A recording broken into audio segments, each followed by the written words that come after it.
Good morning, Florida lacrosse fans. 8:30 Tuesday morning, time for morning coffee with FLN. I'm your host, Lee Roggenberg. First, our traditional sip of the coffee. Oh, that's good. Today, we're going to go through some scores. We're going to talk about Tuesday games. A fun little time I had online watching a game last night. College awards. The conferences have some awards out.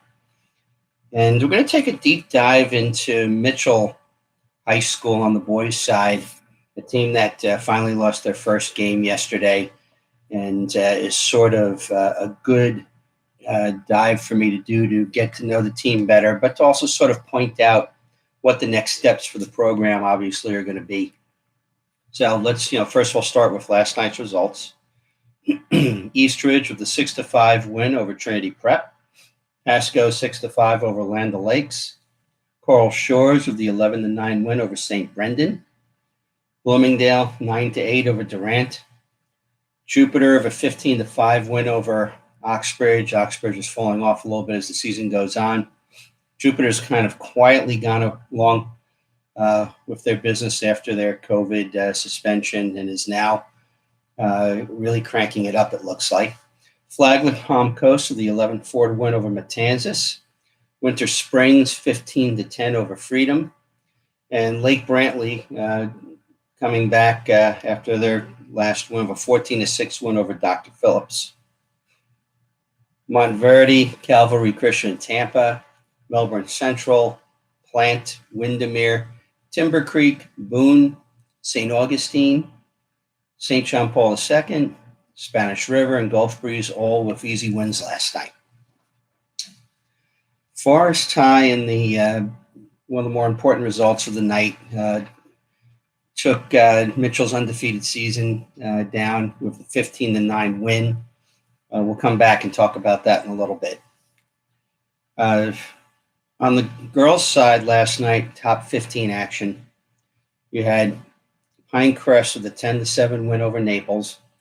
Ponte Vedra, Gulf Breeze, and Haggerty all with easy wins in top 15 action. Community School played IMG last night.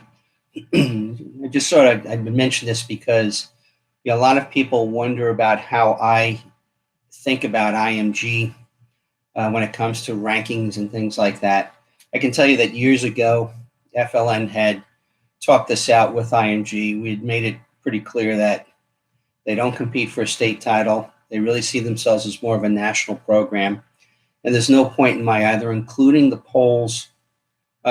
in the polls or in including their game results when I think about the polls. Now, to be honest, if someone had an upset win, would it maybe pay a little bit of attention to me? Yeah, I have to admit it does. But for the most part, I ignore IMG results when it comes to doing polling for the high school teams that compete for state titles. Now, on Tuesday night, St. Augustine is going to be hosting Episcopal. Benjamin is hosting Lake Highland Prep. I'm not sure whether I'm going to go to that game or something else that's local. Providence is hosting Bowles. Vero is hosting Pinecrest. Stoneman Douglas is hosting Western. Vieira is hosting Martin County. St. Edwards is hosting Jupiter Christian. Warner Park is hosting West Orange. Kings Academy is hosting St. Andrews. Just wanted to touch on that one for a minute because one of the things that happened last year with the suspension is that we had some teams around the state, and particularly in the Southeast, that were really built to win in 2020. Kings being one of them, American Heritage Plantation being another. Obviously, these were teams that were most affected. Kings, if my memory serves, finished this last poll I did at number 2 or 3 in the state, just to give you an idea of how good they were last year. They had defeated Oxbridge, defeated Benjamin. Their only loss was 1 goal at American Heritage Plantation. And looming, I believe, in the last game of the regular season was their game with St. Andrews. And of all the games that got canceled last year, That was the one I was most looking forward to watching. Unfortunately, Kings is thin this year. Injuries have hit in. I don't expect that St. Andrews will have any trouble with winning the game tonight. But I just wanted to kind of point out that year to year, things can change so fast. Timber Creek is also hosting Lake Brantley tonight. And some of the other interesting games tonight, Steinbrenner at 9-2 is hosting Newsom at 9-1. Steinbrenner was in the preseason Class 2A coaches poll. I did not rank him to start the year. The issue, again, kind of being strength of schedule.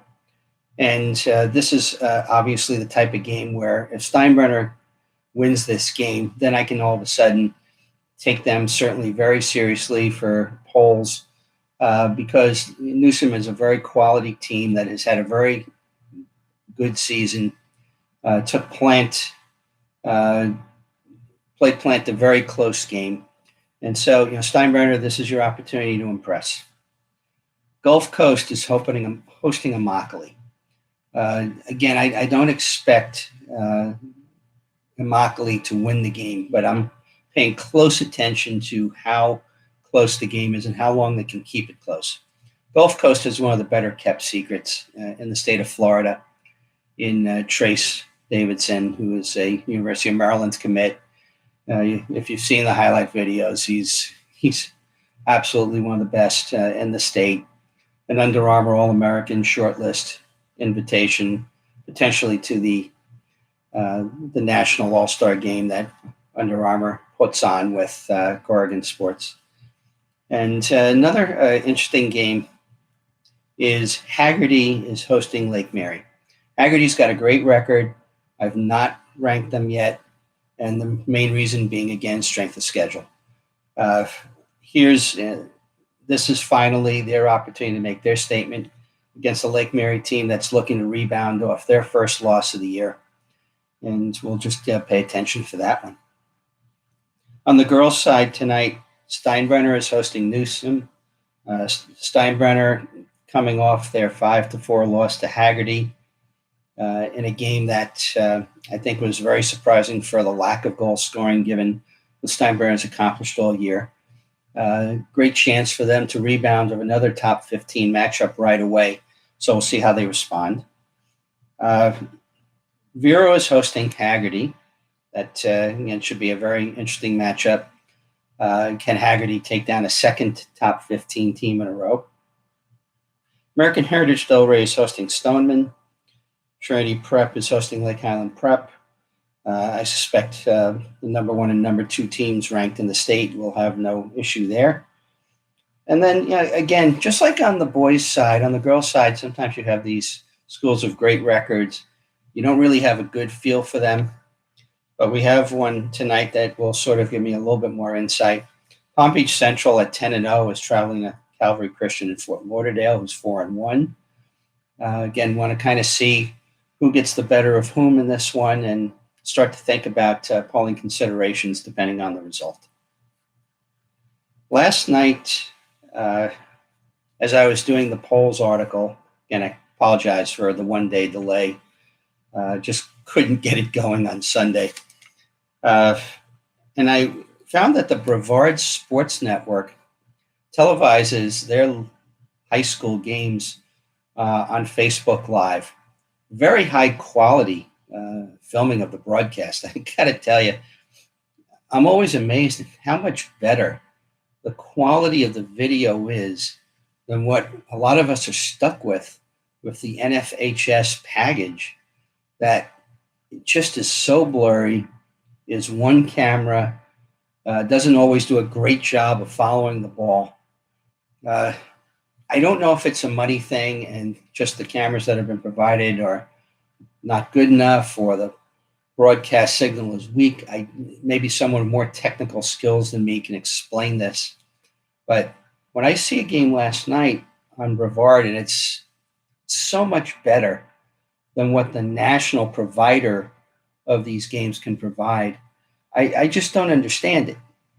I really wish NFHS would get their act together on this a little bit more and that high schools, frankly, hold them to a higher standard on this.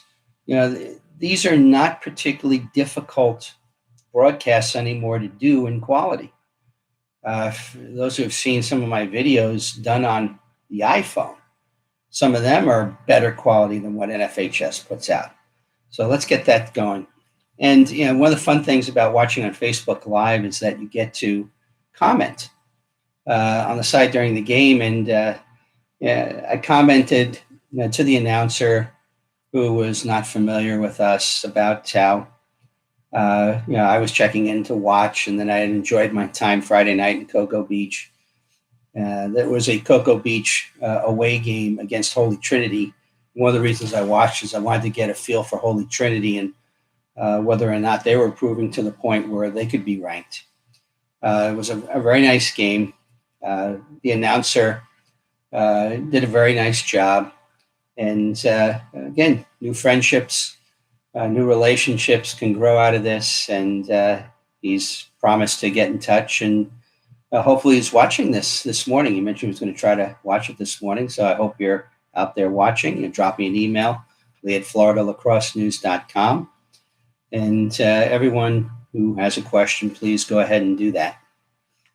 On the college side, we had the Sunshine State Conference Awards came out yesterday. Ross Dickerson of Tampa, the Specialist of the Week. Gunnar Lukoski of St. Louis, Defensive Player of the Week. And Jalen Stanton of Lynn, the Offensive Player of the Week. On the girls' side, Jeannie Santarpio of Tampa and Patricia Worker of Florida Southern were the award winners on the girls' side, on the women's side. The American Athletic Conference came out. No surprise, UF's Shannon Kavanaugh, midfielder of the week, I think for the fourth time, probably out of 4 weeks. Kara Trombetta, same thing on the defensive side. Sarah Resnick, freshman of the year again, freshman of the week again. And there was something about an honorable mention. I'm not really sure exactly what the American Athletic Conference thinks with on that one. And sorry, there was another Florida player whose name I forgot to write down, who was part of that too. The American Sun, where Jacksonville and Stetson reside, they come out a little bit later in the week. And I haven't seen anything on the SoCon men, if anything on anyone on Jacksonville got that award either. Excuse me. Okay, now let's talk a little bit about Mitchell. Mitchell was undefeated. I had not ranked them. Obviously, a lot of times, this time of the year particularly, when you've got undefeated teams with one loss that have not made a poll yet, sometimes the program or the parents get a little antsy and want to know why. And it's basically, as I've written in poll articles before, the 3 simple words: strength of schedule. You have to play some bigger games to get my attention on the polls. And a good loss to a great team, to me, carries just as much weight or more than a big win over a bad team. Matter of fact, it certainly carries more influence with me. And so when I went and looked at Mitchell's schedule, it was, obviously there was not enough for me to consider. And, last night when Forest beat them 16-9, just got to point out the same Forest team that lost by 20-2 to Creekside and 23-4 to Oak Hall. And so you kind of see the importance of scheduling tough just by the fact that Forest, even though they took these 2 big losses, were obviously more prepared for this game to win. Now, I don't want this to seem like a put down at Mitchell because, I did take a look at the max prep statistics. And again, I have to rely on the reliability here.